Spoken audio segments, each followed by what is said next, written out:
উপস্থিত ছাত্রছাত্রী, অভিভাবক অভিভাবিকা, এলাকার সুপ্রতিনিধি এবং মঞ্চে অবস্থানরত বিশিষ্ট প্রফেসর থেকে শিক্ষক,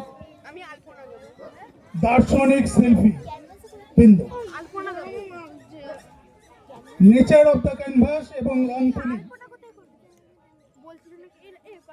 নেচার অফ দ্য ক্যানভাস, রং তুলি, এতেই লুকিয়ে আছে প্রকৃতিকে আমরা রং তুলির মাধ্যমে ফুটিয়ে উঠব।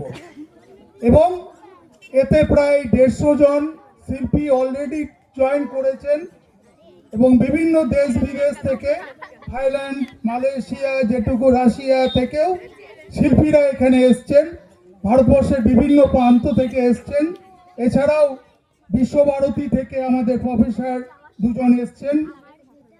তো ভালো লাগছে যে যে জায়গায় হচ্ছে জোর বাঁধ, এটা নেচার ইন দ্য ক্যানভাস। এখানের যে প্রকৃতি, এখানের যে জীব বৈচিত্র্য,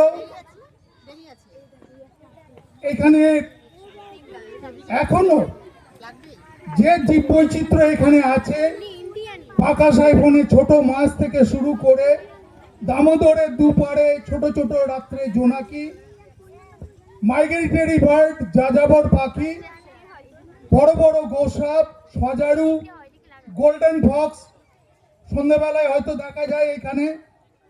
তো এখানে নেচার ইন দ্য ক্যানভাসকে বিভিন্ন শিল্পীদের আমি বলবো, এখানে যে সমস্ত ক্ষুদে শিল্পী আছে, একজন ক্ষুদে শিল্পী যিনি ইনোভেটর, তার কাছেও শেখার আছে। সে সবে শিখছে, আটকে গেছে, কিন্তু তার এতটাই কনফিডেন্ট, সে কিন্তু রিড চেপা থামায়নি। অর্থাৎ এখানে যে সৃষ্টির উল্লাস, প্রত্যেকের যে সাহিত্য এই এলাকা থেকে পেতে পারে এবং আমরা সমৃদ্ধ হব। যে সমস্ত শিল্পী ভারতবর্ষ এবং ভারতবর্ষের বাইরে থেকে বিভিন্ন প্রান্ত থেকে এসছেন, এখানে নেচার অফ দ্য ক্যানভাসে রং তুলির মাধ্যমে তাদের সৃষ্টি ছড়িয়ে তুলবেন।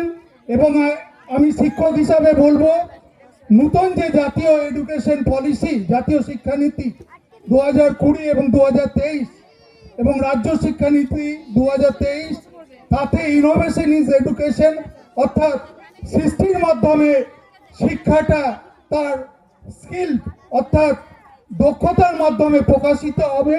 এবং ভারতবর্ষ এবং ইসরায়েলি সায়েন্টিস্ট অর্থাৎ সায়েন্টিস্টরা, আমাদের যে সৃষ্টির মূল উৎস কিন্তু ভারতবর্ষের ব্রেন।